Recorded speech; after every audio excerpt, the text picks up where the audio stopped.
नमस्कार, आप देख रहे हैं देश की बात और मैं हूं नगमा। देश की बात में आज जंतर मंतर पर मचे हंगामे की बात सबसे पहले। दिल्ली के जंतर मंतर में एक धर्म विशेष के खिलाफ भड़काऊ भाषण देने के मामले में दिल्ली पुलिस ने बीजेपी नेता अश्विनी उपाध्याय समेत 6 लोगों को गिरफ्तार कर लिया है।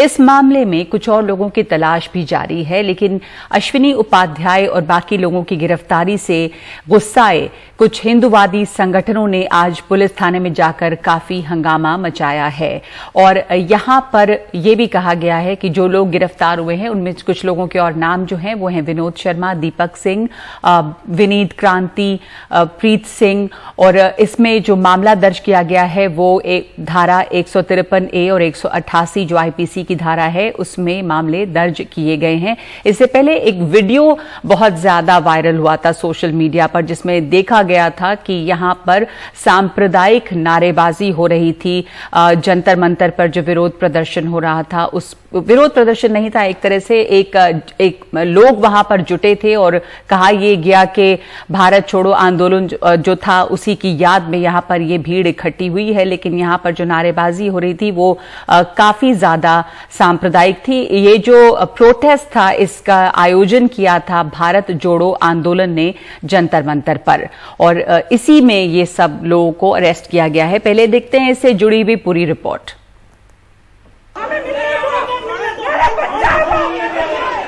दिल्ली के कनॉट प्लेस थाने में हिंदूवादी संगठनों से जुड़े कई लोग घुस गए और जमकर हंगामा काटा। गुस्सा इस बात को लेकर था कि पुलिस ने बीजेपी नेता अश्विनी उपाध्याय समेत 6 लोगों को जंतर मंतर पर एक धर्म विशेष के खिलाफ नारेबाजी करने के आरोप में गिरफ्तार क्यों किया। किसी धर्म के खिलाफ इन्होंने नारेबाजी नहीं की, ये बिल्कुल गलत आरोप है। लेकिन वीडियो में दिख रहे हैं ना नारेबाजी करते जो वीडियो हो सकता है, अभी जांच का विषय वो हो सकता है इन्हीं के लोग और इन्हीं के लोग होंगे। अच्छा, जो आयोजक है उनमें से कोई भी नहीं है। कानून व्यवस्था को बिगाड़ने का काम भारतीय जनता पार्टी अमित शाह जी की अगुवाई में कर रही है। उनके ही लोग इस प्रकार के भड़काऊ नारे लगा रहे हैं, दिल्ली का माहौल खराब कर रहे हैं। दिल्ली पुलिस ने कार्रवाई की है, 6 गिरफ्तारियां इस मामले में की गई है। क्या आप संतुष्ट हैं जिन मामलों जो मामले? देखिए, ये कार्रवाई की रस्म अदायगी होती है, सवाल तो विचारधारा का है ना। एक ऐसी पार्टी इस वक्त सत्ता में है जो नफरत की विचारधारा पे काम करती है। दिल्ली पुलिस ने इस मामले में सोमवार को केस दर्ज किया और मंगलवार सुबह बीजेपी नेता अश्विनी उपाध्याय समेत 6 लोगों को गिरफ्तार कर लिया। दरअसल बीते रविवार को जंतर मंतर पर सेव इंडिया फाउंडेशन नाम के संगठन की तरफ से भारत छोड़ो आंदोलन नाम का कार्यक्रम हुआ। इसमें बीजेपी नेता अश्विनी उपाध्याय भी थे। आरोप है कि इस दौरान कुछ लोगों ने धर्म विशेष के खिलाफ जहरीले नारे लगाए। सोशल मीडिया पर वीडियो वायरल होने के बाद पुलिस हरकत में आई। आरोपियों में दिल्ली बीजेपी के नेता अश्विनी उपाध्याय का नाम है। एक आरोपी दीपक सिंह का हिंदू फोर्स नाम का संगठन है। फरार आरोपी पिंकी चौधरी हिंदू रक्षा दल का मुखिया है। वो इससे पहले आम आदमी पार्टी के दफ्तर और जेएनयू में हमले की जिम्मेदारी ले चुका है। गिरफ्तार आरोपी Preet Singh save India foundation का अध्यक्ष है। बाकी आरोपी दीपक कुमार, विनोद शर्मा, विनीत वाजपेयी भी हिंदूवादी संगठनों से जुड़े हैं। पुलिस का कहना है कि इस कार्यक्रम के लिए आयोजकों को परमिशन नहीं दी गई थी। वीडियो को भी हमने एग्जामिन किया और बाकी जो फर्दर इन्वेस्टिगेशन वगैरह जो हमने किया उसके बाद 6 लोगों का इस केस में हमने अरेस्ट डाला है और इसके बाद इनको कोर्ट में पेश किया। क्या रोल है इसमें? इन लोगों ने अप्लाई किया था परमिशन के लिए, कार्यक्रम ये ऑर्गेनाइज किया था। जी, परमिशन मिली थी सर? जी नहीं, कोई परमिशन। पुलिस वीडियो के जरिए बाकी आरोपियों की पहचान कर रही है। उत्तम मलिक नाम के एक शख्स की भी तलाश की जा रही है। पुलिस का कहना है कि जंतर मंतर पर जो कार्यक्रम किया गया उसके लिए कोई भी परमिशन नहीं ली गई थी। सवाल ये है कि ऐसे में इतने सारे लोग कड़ी सुरक्षा के बीच जंतर मंतर पर कैसे पहुंच गए। अब इस मामले को लेकर जब लोगों ने गुस्सा जाहिर किया तब पुलिस ने कार्रवाई में तेजी दिखाई है और 6 आरोपी गिरफ्तार कर लिए हैं, जबकि बाकी आरोपियों की तलाश की जा रही है। नई दिल्ली से मुकेश सिंह, एनडीटीवी इंडिया। ये जो घटना जंतर मंतर पर हुई वो कई सवाल खड़े करती है। हमारे साथ जुड़ रही हैं चर्चा के लिए शबनम हाशमी, सामाजिक कार्यकर्ता, और महेश वर्मा, बीजेपी नेता। महेश वर्मा, ये रिपोर्ट कई सवाल खड़े करती है और जो आखिर में हमारे सहयोगी मुकेश सिंह सेंगर ने कहा, जो पुलिस भी पर भी सवाल उठ रहे हैं कि जब वहां पे किसान संसद चलती है तो इसकी इजाजत, महीनों इजाजत ली गई और तब जाके वहां पर उतने लोग रोज आते थे पूरी सुरक्षा के साथ। इतनी बड़ी भीड़ जब वहां पर इकट्ठा होती है जंतर मंतर पर बिना इजाजत के, इतनी बड़ी भीड़ यहां पर इकट्ठा हो कैसे गई, ये एक बड़ा सवाल उठता है लॉ एंड ऑर्डर का। निश्चित रूप से नगमा जी, जो चीज भी हुआ है वहां पे, जिस तरह की कोई घटना, इस तरह की किसी तरह की घटना का अंजाम दिया गया हो या कोई ऐसी बात वहां इस तरह के आपत्तिजनक नारे कोई लगे हैं, तो उसके लिए पुलिस कार्रवाई कर रही है। लेकिन सवाल है कि उन लोगों की मोरल अथॉरिटी क्या है जो आज इसके ऊपर जो है सवाल खड़ा कर रहे हैं। क्यों इस पे सवाल खड़ा क्यों नहीं होना चाहिए? अगर इतनी बड़ी भीड़ इकट्ठा होती है, जबकि किसी भी भीड़ को इकट्ठा होने के लिए वहां पे इजाजत चाहिए, मॉरल अथॉरिटी पर आप सवाल खड़ा कर रहे हैं। शबनम हाशमी, आपने सबसे पहले इसी बारे में ट्वीट किया था। महेश शर्मा कह रहे हैं कि पुलिस कार्रवाई कर रही है, आप लोगों की क्या मॉरल अथॉरिटी है कि आप इस पर सवाल खड़ा करें?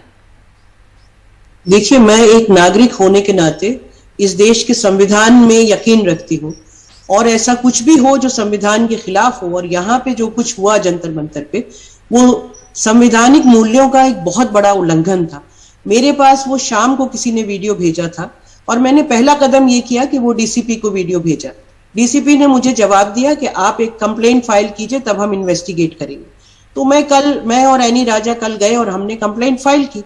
As a citizen of this country, एक महिला होने के नाते, और इतनी जो अभद्र भाषा वहां पे इस्तेमाल हुई एक कम्युनिटी के लिए, जो कि एक कानूनन जुर्म है, 153A और 295A भी लगनी चाहिए। आपने अभी बताया कि 153A लगी है। तो एज सोशल एक्टिविस्ट मेरा ये महेश जी, आप जवाब देना चाहेंगे कि क्यों नहीं कोई इसके ऊपर सवाल उठा सकता है? सिर्फ बतौर एक नागरिक के, अगर अभद्र भाषा इस्तेमाल होती है, हिंसक भाषा इस्तेमाल होती है, तो क्या इसके ऊपर विरोध नहीं होना चाहिए? नहीं, बिल्कुल। मैं तो कह रहा हूं कि अगर ये एहसास कहीं जगह, ये जमीर जगी है, तो ये हमारे लिए खुशी की बात है कि ऐसे लोग जो कह रहे हैं कि भाई जब इस तरह की कोई बात होती है जिसपे पुलिस कार्रवाई शुरू है, सवाल है कि ऐसे में ये जेएनयू में क्यों चुप थे? सवाल है ऐसे में शाहीन बाग में ये क्यों चुप रहे? लाल किले पे जब हमला हुआ तो क्यों चुप रहे? जब भारत मैं जंतर मंतर प्रोटेस्ट की बात कर रही हूँ, शाहीन बाग। मैं वही बात कर रहा हूँ, मैं मोरल अथॉरिटी की बात कर रहा हूँ नगमा जी।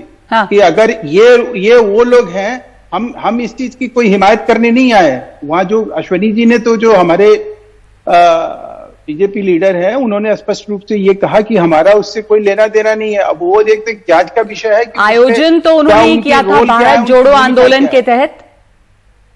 लेकिन सवाल ये है नगमा जी कि जो लोग आज इसके लिए चीखकार और अलाप विलाप और प्रलाप शुरू किए हैं, ये लोग उस समय कहां थे जब देश को काटने की बात कही जा रही थी? जब लाल किले पे हमला हुआ, समय कहां थे? मैं शबनम हाशमी से पूछूंगी, पर अभी जो ये हुआ है वहां पे अश्विनी उपाध्याय की जिम्मेदारी बनती है, क्योंकि आयोजन उन्होंने किया था। अब उनको कानूनन इसकी इजाजत देनी चाहिए थी ताकि असामाजिक तत्व वहां पे आके इस तरह का हंगामा नहीं करें। और आज भी थाने के बाहर हंगामा हुआ है, और कुछ मैंने अभी हमारे सहयोगी जो रिपोर्ट दिखाई उसमें ये कहा जा रहा है, बीजेपी जिसके कार्यकर्ता हैं वो कह रहे हैं कि ये वीडियो भी गलत है और ये वीडियो उन्हीं लोगों ने कर दिया है जो इस पर विरोध प्रदर्शन कर रहे हैं। नगमा जी, पहली बात तो ये मैं आपसे कहूंगा कि बीजेपी के वो कार्यकर्ता नहीं है जिनको आप बीजेपी कार्यकर्ता कह रही हैं। ये बीजेपी कार्यकर्ता है। जो आयोजन किया गया था, चूंकि वो बीजेपी नेता थे और उनके कार्यक्रम में लोग आए थे शायद इसलिए, पर बीजेपी के कार्यकर्ता बुलाया गया था, विचारधारा ठीक है। नहीं, उनको बुलाया गया था उस कार्यक्रम में। ओके। एक वकील भी हैं, वो एडवोकेट भी हैं सुप्रीम कोर्ट में, वो इन सब जनसंख्या नियंत्रण को लेकर, घुसपैठियों को लेकर, इस तरह के बहुत सारी चीजों को एज ए एक्टिविस्ट वो काम करते रहते हैं, तो उस नाते उनको बुलाया गया था। अब सवाल है कि उसके वजह से ये चीज कहा जाए कि नहीं, हम इस चीज की कहीं हिमायत कर रहे हैं या हम इसके साथ खड़े हैं, या कोई सरकार अपने खिलाफ जो है इस तरह की चीजों को लॉ एंड ऑर्डर खराब करती है, ये बड़ी ही हास्यास्पद बात है। मैं तो ये कह रहा हूं कि उन लोगों को आज मुझे खुशी है कि कम से कम ऐसे लोग, ये संजय सिंह बोल रहे हैं, ये तो ट्रेसपासर रहे लोग, तो एलजी के कमरे में घुस गए। ये लोग क्या क्या इस देश में संवैधानिक और असंवैधानिक परिस्थिति इन्होंने उत्पन्न की है। किन लोगों ने? आप किन की बात कर रहे हैं? अभी आपके राज्यसभा जो सांसद हमारे आम आदमी पार्टी के, जिनका आपने अभी बाइट चलाया, वो किस तरह से लॉ एंड ऑर्डर की मतलब दुहाई दे रहे हैं। तो मुझे लगता है कि ऐसे लोगों की मोरल अथॉरिटी क्या है जो आज जिनके दंगों में नाम है, जिनके निगम पार्षद के और जिनके तमाम तरह के लोगों को, वो लोग अब इस तरह की बातें कहेंगे तो आदमी को ये लगता है कि यार सच में ये लोग तो राजनीति करने के लिए इस तरह से चीख पुकार शुरू करते हैं। इनका मतलब ये नहीं है कि देश में सद्भाव हो। शबनम हाशमी, आप जवाब मतलब आपने सुना, महेश शर्मा कह रहे हैं कि ये लोग वो कहां थे जब शाहीन बाग और जेएनयू और तमाम चीजों के उन्होंने नाम लिए। दूसरे ये आम आदमी पार्टी के जो नेता संजय सिंह इस पर सवाल उठा रहे हैं, वो कह रहे हैं कि ऐसे लोगों को क्या मॉरल अथॉरिटी है। आपने बात सुनी महेश जी की, आप जवाब देना चाहेंगी इस पर? देखिए, मुझे नहीं लगता कि मैं यहाँ पे आपके कार्यक्रम पे महेश जी को जवाब देने आई हूँ। ना मुझे महेश जी को प्रूफ करना है कि मैंने जिंदगी में क्या किया और कब किया और कैसे किया। मैं जो चीज गलत है उसके खिलाफ आवाज उठा रही हूँ। महेश जी की अपनी सोच है, वो एक लेंस से देखते हैं जो कुछ हिंदुस्तान में हो रहा है। जरूरी नहीं कि उनके जो लेंस है उससे सारा हिंदुस्तान देखता हो कि देश में क्या हो रहा है। सवाल ये है कि एक कार्यक्रम हुआ और जिसने ऑर्गेनाइज किया, भारत जोड़ो आंदोलन के नाम से भारत तोड़ने का काम किया, जिस तरह के वहां नारे लगाए गए, उसके खिलाफ कार्रवाई होनी चाहिए। और ये बहुत अच्छा है कि फाइनली पुलिस कार्रवाई कर रही है, क्योंकि ऐसा भी होता है कि पतली गली से कई बार निकल जाते हैं। ये अगर सोशल मीडिया पे इतना प्रेशर नहीं बनाया गया होता, क्योंकि ऐसा नहीं है कि सिर्फ ये आज जंतर मंतर पे हुआ है, ये अलग अलग जगह पे, और इनके बड़े बड़े नेता बहुत तरह के स्टेटमेंट्स देते आए हैं। फ्री इस्लामिक हिंदुस्तान बनाने की बात की है, पिछले 7 साल में आप उठा के देख लीजिए, आपको सैकड़ों स्टेटमेंट्स मिल जाएंगे। तो अगर यहाँ पुलिस कार्रवाई कर रही है तो बहुत अच्छी बात है। मेरा ये मानना है कि 153A के साथ 295A भी लगना चाहिए, क्योंकि ये बिल्कुल डेलिब्रेट था। और आपका अगर कार्यक्रम है तो आप उसके लिए जिम्मेदार हैं। या तो आप अपना बैनर फोल्ड करके ले गए होते। महेश शर्मा कह रहे हैं कि कार्यक्रम अश्विनी उपाध्याय का नहीं था, उनको बुलाया गया था। बहरहाल अश्विनी उपाध्याय ने पहले कहा था कि इन्होंने कार्यक्रम का आयोजन किया था इसके तहत, और वो चूंकि क्विट इंडिया मूवमेंट, भारत छोड़ो आंदोलन को वो सेलिब्रेट करना चाहते थे उस दिन को, इसलिए बुलाया था। तो महेश जी, आप बीच में हाथ उठा रहे थे, आप कुछ इस पर जोड़ना चाह रहे हैं? हाँ, मैं ये कहना चाह रहा था कि शबनम जी, मुझे आपको लेकर आपका विचार है, मुझे उस विचारों में कोई आपत्ति नहीं दिखती। आप being a citizen of India, ये आपका राइट है कि अगर कोई ऐसा कर रहा है तो निश्चित रूप से आप उसका शिकायत दर्ज कराइए, उसके खिलाफ आप कोर्ट कचहरी करिए। यही काम इस देश में जब जेएनयू में हुआ, यही काम जब आप मुझे ये बताइए, being a citizen of India, इस देश के प्रधानमंत्री को कोई गाली दे, तिरंगा को जलाए कहीं पे, कहीं आपको ये कहा जाए कि इस देश को हम टुकड़े टुकड़े करके मानेंगे, कहीं इस तरह की साजिश हो और ओपनली उस बात को कहा भी जाए, तो क्या being a citizen of India आपकी ड्यूटी नहीं बनती है कि आप उसके खिलाफ शिकायत दर्ज करें? शबनम, आप छोटा सा जवाब जी इस पे। जी नगमा, मैं कह चुकी कि इनका जो चीजों को देखने का लेंस है और जो मेरा लेंस है या बहुत सारे लोगों का, वो अलग है।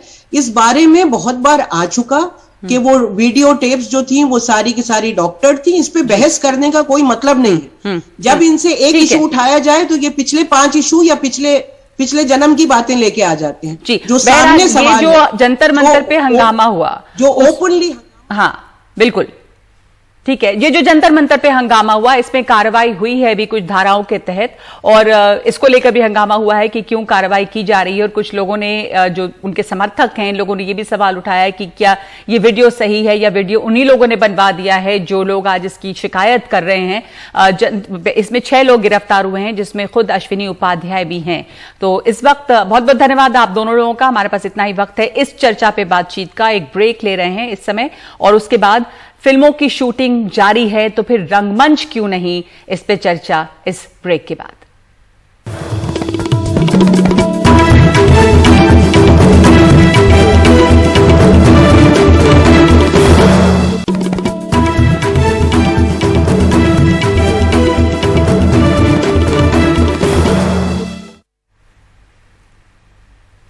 फिल्मों फिल्मों की शूटिंग तो अब शुरू हो चुकी है और कई फिल्में रिलीज भी हो रही हैं, तो फिर रंगमंच से क्यों दुश्मनी? मुंबई महाराष्ट्र के थिएटर आर्टिस्ट, लाइव परफॉर्मिंग कलाकार धरना प्रदर्शन के जरिए ये सवाल पूछ रहे हैं। थिएटर बंद होने से हजारों कलाकार बेरोजगार हैं। कई ने पेशा बदलकर सब्जी तक बेचना शुरू कर दिया है, कई सिक्योरिटी गार्ड बने हैं। बहुत ही अफसोसनाक कहानी है ये, देखिए ये रिपोर्ट। रंगमंच के कलाकार मुंबई की सड़कों पर करीब 1.5 साल से बदहाली में जी रहे हैं।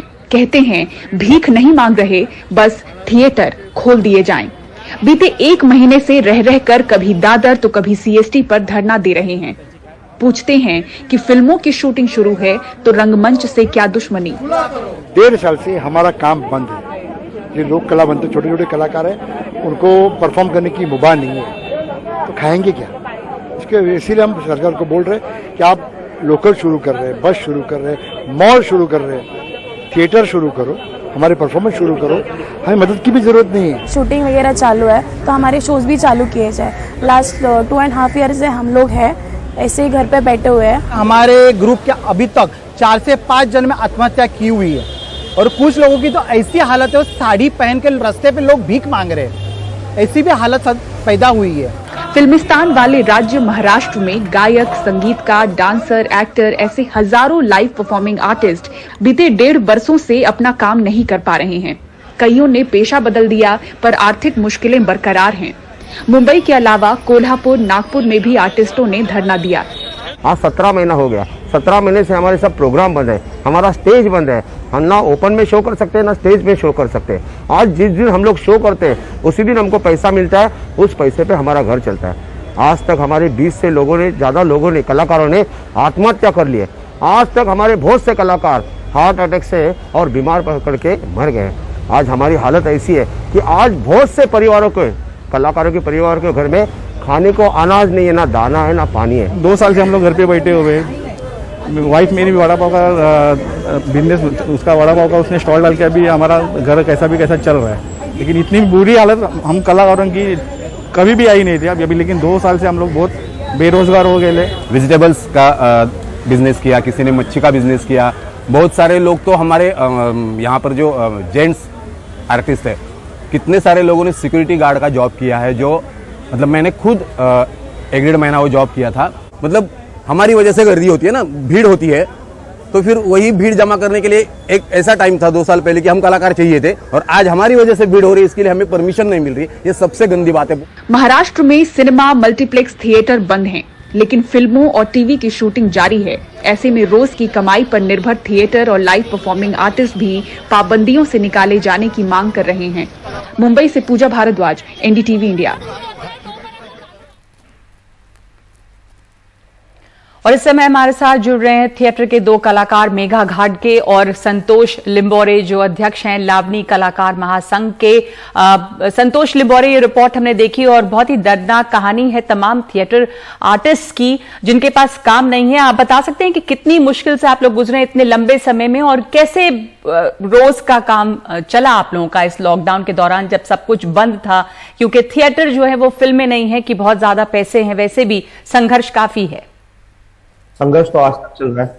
हम लोग बोलते कि महाराष्ट्र की भूमि यानी लोक कलाकारों की भूमि, लेकिन 2 साल से जब से लॉकडाउन चालू हो गया तब से हमारी ये जो भूमि है इसमें हम लोक कलाकार बोलने को हमको शर्मा आती है, क्योंकि हम लोगों के कारण ही चुनाव में जब लोगों को जमा करना का होता है तो हम लोगों को बुलाया जाता है। हर चीजों में पहली शुरुआत हम कलाकारों से होती है, लेकिन जब से लॉकडाउन शुरू हो गया, पहला अगर कोई हो गया होगा तो इंटरटेनमेंट यानी हमारा कलाकारों का प्रोग्राम बंद हो गया और सब चालू हो गया। आज सब चालू हो गया, मॉल चालू हो गया, होटल चालू हो गया, बार चालू हो गया, सब चालू हो गया है। लेकिन हमारे लोग चालू होने में क्या मुश्किल है, क्या बताया जा रहा है आप लोगों को, क्यों नहीं हो पा? सरकार बताती है कि अगर हम थिएटर चालू करते तो भीड़ जमा हो जाएगी, भीड़ जमा हो जाएगी तो कोरोना बढ़ जाएगा। लेकिन मैडम मेरा यही कहना है, आज बसों में देख रहे हैं, ट्रेन में देख रहे हैं, हर जगह देख रहे हैं। अभी पंढरपुर में चुनाव हुआ, वहां पर कोरोना नहीं आया क्या? वहां पर भी भीड़ थी। आज लोग जब जुलूस निकालते वहां पर भीड़ होती है, वहां पर कोरोना नहीं होता है क्या? हमारा प्रोग्राम चालू होने के बाद ही कैसा कोरोना बढ़ेगा? 15 तारीख से तो मुंबई में लोकल ट्रेन भी चलने लगेंगी। 15 तारीख से लोकल ट्रेन चालू हो जाएगी।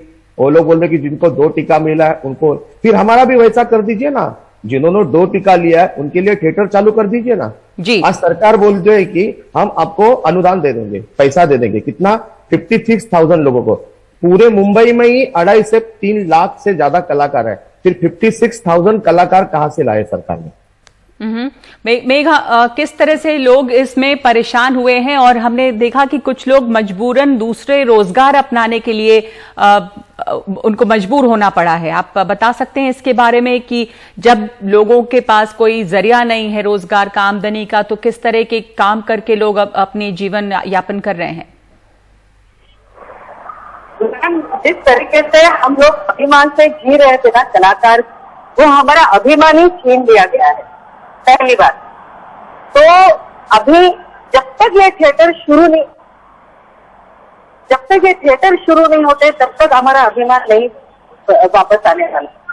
और अभी अमित जी देशमुख साहब है, उन्होंने बहुत ही अच्छा, आज हम उनके साथ मिले, जो हमारे 14 हमने जो रखे थे हमारी मांगे, उसमें से 13 मांगे तो उन्होंने बोल दिया कि ये हमारे हाथ में है, हम ये कर सकते हैं। और वो उन्होंने प्रायोरिटी में लिया है। वो जो व्यावसायिक जो कलाकार है, लाभनी कलाकार है, उनके जो नोंदनी होनी चाहिए, जिनके नाम शासन के लिस्ट में होने चाहिए, उनके नाम नहीं थे, वो अभी आ जाएंगे।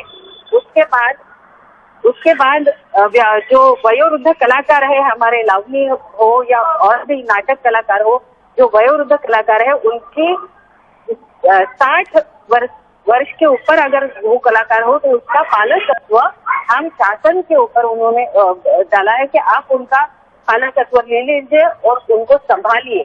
उनके पेशेंट में भी हम लोगों ने बढ़ाने के लिए बोला है। जी, संतोष लिंबोरे, क्या क्या मांगे हैं इस समय आप लोगों की? कोरोना के पहले भी बहुत संघर्ष था, पर फिर भी किस तरह से आप लोगों को की रोजी रोटी चल रही थी, और इस समय संकट कितना बड़ा है? इतने दिनों में किस तरह का आपके पास क्या विकल्प हैं अभी? सबसे पहली तो मांग हमारे सरकार से, जैसे तमिलनाडु में कलाकार बोर्ड है, उसी धरती पर महाराष्ट्र में भी विठाबाई नारायणराव पर कलाकार बोर्ड होना चाहिए, जिसके जरिए जैसे हम देखते हैं कि रिक्शा वाले को पैसा दिया जा रहा है, उसी तरह रंग कामगार को पैसा दिया जा रहा है। तो हम कलाकारों भी हर महीना पैसा देना चाहिए। जो भुगतान हमारा हुआ है, जो नुकसान हुआ है, वो नुकसान भरपाई हमें मिलना चाहिए। दूसरी बात तो रोजगार में भी हमारे लिए कोटा रखना चाहिए। जैसे सिडको या महाड़ा में कोटा रखा जाता है कलाकार का कोटा, वैसा हमें रोजगार में भी कोटा देना चाहिए। सबसे बड़ी बात तो हमको आईडी मिलनी चाहिए कि हम लोक कलावंत है, कलाकार है करके। और सबसे बड़ी बात तो हमारा रोजगार चालू होने के लिए पहले हमारे प्रोग्राम चालू होने चाहिए।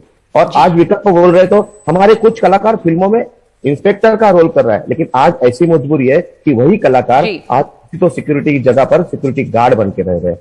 तो रोजगार की सबसे बड़ी हमारे लिए तकलीफ हो रही है, क्योंकि हमारे बड़ी तकलीफ रोजगार की है कि जो कलाकार फिल्मों में काम कर रहे थे वो इस समय सिक्योरिटी गार्ड का काम कर रहे हैं मजबूरन, क्योंकि रंगमंच जो है वो अभी तक पूरी तरह बंद है। कोरोना बताया जा रहा है कि इससे बढ़ सकता है, लेकिन सवाल ये खड़ा कर रहे हैं थिएटर आर्टिस्ट कि जब मॉल खुल सकते हैं, बाजार खुल सकते हैं, फिल्मों की शूटिंग हो सकती है, स्कूल कॉलेज खुलने की बात हो रही है, तो फिर रंगमंच के साथ ये व्यवहार क्यों?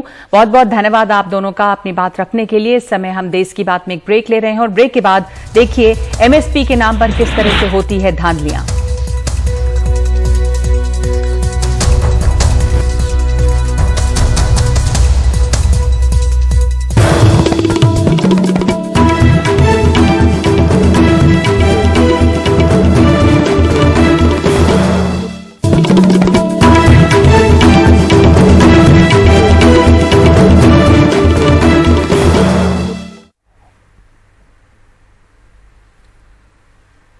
हमने आपको एक रिपोर्ट दिखाई थी कि गेहूं की सरकारी खरीद में किस तरह का फर्जीवाड़ा हुआ है, लेकिन इससे पहले धान की खरीद में इसी तरह के फर्जीवाड़ा किसानों का रजिस्ट्रेशन कराकर बिचौलियों ने धान बेचा। यहां तक कि रामपुर की पूर्व सांसद जयाप्रदा के नर्सिंग कॉलेज की जमीन को दिखाकर 55 क्विंटल धान एमएसपी पर बेच दिया गया। रामपुर से रवीश रंजन शुक्ला की ये रिपोर्ट। रामपुर में धान की सरकारी खरीद में भी धांधली की कई शिकायतें हैं। रामपुर से करीब 10 किलोमीटर दूर मड़ैयान उदयराज गांव में ये रामपुर की पूर्व सांसद जयाप्रदा का नर्सिंग कॉलेज है। लेकिन कॉलेज की जमीन पर महबूब किसान के नाम से करीब 1 लाख रुपए के धान की एमएसपी खरीद दिखा दी गई। खाता संख्या 35 की अब हम इस ज़मीन पर आए हुए हैं। तो यहाँ पर आप देख सकते हैं कि यहाँ पर जयप्रदा चैरिटेबल ट्रस्ट का एक यहाँ पर नर्सिंग कॉलेज चल रहा है। ये जो पूरा कॉलेज है ये 26 बीघे में पूरा कॉलेज फैला हुआ है और यहाँ पर खेती लायक कोई भी ज़मीन नहीं है। अगर कोई ज़मीन छूटी है तो आप देख सकते हैं कि यहाँ पर इस तरीके का लॉन है और थोड़ी सी ज़मीन अंदर है। कॉलेज के प्रिंसिपल से जब हम मिले तो वो भी हैरान थे कि कॉलेज की जमीन पर महबूब नाम के किसान का खेत दिखाया गया है। कॉलेज प्रशासन ने एक शिकायत भी पुलिस को दी है। कॉलेज प्रशासन से हमने बात करने की कोशिश की लेकिन कॉलेज प्रशासन मीडिया से अब बात करने से कतरा रहा है। मेरे साथ में हमारे जो सहयोगी हैं रामपुर के वो हैं। तमकीन सर, ये बताइए कि अभी हम लोगों की बातचीत हुई कॉलेज प्रशासन से, तो कॉलेज प्रशासन का कहना है कि इन्होंने एक शिकायत की है। अभी तक आपको क्या इन्फॉर्मेशन मिली है? 10 साल से ज़्यादा हो गया यहाँ कॉलेज कायम हुए हुए और ये अकृषि घोषित की जा चुकी है। इस ज़मीन इसमें जो प्रशासन है, रेवेन्यू डिपार्टमेंट, उसने ये क्लियर कर दिया कि यहाँ कृषि कार्य नहीं हो सकता। उसके बावजूद चारों तरफ बाउंड्री है, कोई अंदर आ नहीं सकता है बिना इजाज़त के। लेकिन उसके बावजूद यहाँ पर ये दर्शाया गया कि इस जगह पे धान बोए गए और उस धान को एमएसपी प्राइस पर एक महबूब नाम के किसान के नाम से जो है सप्लाई किया गया और उसका पैसा एमएसपी का उसको उसके खाते में गया। हमने जब महबूब नाम के किसान से संपर्क करने की कोशिश की तो बीमार होने की बात कहकर उन्होंने मुलाकात से इनकार कर दिया। लेकिन हमें पता चला कि महबूब के पास महज 10 बीघा जमीन है, लेकिन उसके नाम पर अलग अलग खरीद केंद्रों पर फर्जी खतौनी लगाकर 3,56,000 रुपए का धान बेच दिया गया। रामपुर में इसी तरह बने कई घरों और बागों की खतौनी लगाकर धान बेचा गया। सरकारी खरीद केंद्र में धांधली की शिकायत हसीब खान ने जिलाधिकारी से लेकर मुख्यमंत्री पोर्टल तक पर की है। रजिस्ट्री करिए सारी शिकायतों की कि मेरे पास प्रूफ रहे हैं। तो ये बहुत बड़ा घोटाला रामपुर जिले में, मतलब यूपी में ये दिखाते हैं रामपुर जिले सबसे फर्स्ट रहता है खरीद में। मैं कहता हूँ रामपुर जिला सबसे घटिया और ठड़ रहता है। इतनी कहीं जगह कहीं है ही नहीं जितनी यहाँ 2 नंबर का काम होता है। सबसे ज़्यादा माफिया जनपद रामपुर में है, कहीं है ही नहीं। मतलब बिहार से ये लाएँ, हरदोई से ये लाएँ, सहारनपुर से ये लाएँ, इनके बहुत बहुत बड़े कॉन्ट्रैक्ट हैं। चारों तरफ से धान आता है। यहाँ के फर्जी तरीके से किसानों के अपने यार दोस्तों के अपने लेकर रजिस्ट्रेशन कराते हैं। फर्जी ज़मीन दिखा दी, मतलब रोड की ज़मीन दिखा दी, जयप्रदा का दिखा दिया, बंजर दिखा दिया। और नहीम भाई हैं, बहुत बड़े आदमी हैं यहाँ के, उनका बाग दिखा दिया। धान खरीद को लेकर इस बार उत्तर प्रदेश में खूब होर्डिंग्स लगे कि पिछले साल जहां 3 लाख किसानों से धान की खरीद हुई थी, वहीं इस साल बढ़कर 6,96,000 किसानों से करीब 37 लाख टन धान खरीदा गया। लेकिन खरीद केंद्रों पर इस तरह की धांधली दिखाती है कि जांच का दायरा अगर बढ़े तो और भी कई गड़बड़ियां सामने आ सकती हैं। रामपुर में तमकीन के साथ रवीश रंजन शुक्ला, एनडीटीवी इंडिया। देश की बात में एक ब्रेक और उसके बाद मध्य प्रदेश विधानसभा में किस मुद्दे पर हुआ हंगामा।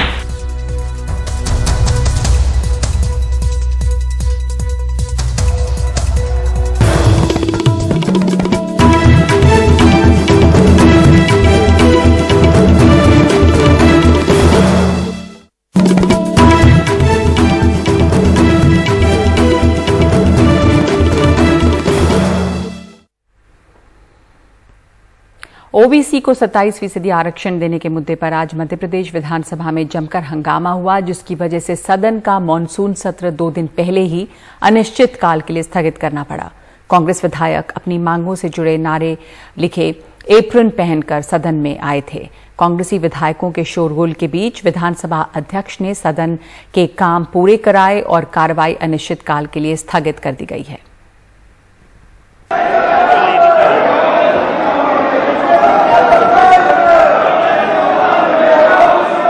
बाढ़, महंगाई, सारे मुद्दे छूट गए। कांग्रेस विधायकों ने पिछड़ा वर्ग को अब तक नहीं मिल पा रहे 27% आरक्षण के मामले में बीजेपी सरकार को जमकर घेरा। कांग्रेस के सारे विधायक सदन में काले एप्रन पहनकर पहुंचे। एप्रन पर लिखा था ओबीसी विरोधी है शिवराज सरकार। इसके बाद सदन में ओबीसी आरक्षण को लेकर जमकर हंगामा हुआ। सत्ता पक्ष और विपक्ष के विधायक आमने सामने आ गए। बहुत बड़ा मुद्दा हमारे प्रदेश का, लगभग 55% हमारे प्रदेश की आबादी हमारे पिछड़े वर्ग की है। हमने 27% आरक्षण दिया था, इस पे भी हमने स्थगन प्रस्ताव मूव किया था, स्वीकार नहीं करेंगे। जब 55% हमारे प्रदेश की जनसंख्या पिछड़े वर्ग की है, आज इसको ना पास करके जो हमने किया था, हमने इसको लागू किया था, ये कोर्ट में गए, कोर्ट में गलत इन्होंने बयान दिया, कोर्ट में गलत बात कही और आज ये अटका हुआ है। आज 27% के लिए एप्रिन पहन के आ गए आरक्षण के लिए। कमलनाथ जवाब दो, पूरी कांग्रेस जवाब दे। इन्होंने धोखा दिया पिछड़े वर्ग को, पाखंड किया पिछड़े वर्ग के साथ, पिछड़े वर्ग की पीठ में छुरा घोंपने की घटिया राजनीति की। 10 से लेकर 19 तारीख तक आपने क्या किया? जब याचिका दायर हुई आपने क्या किया? कौन से कदम उठाए कि स्टे ना हो? आंख पे पट्टी बांध के बैठे रहे।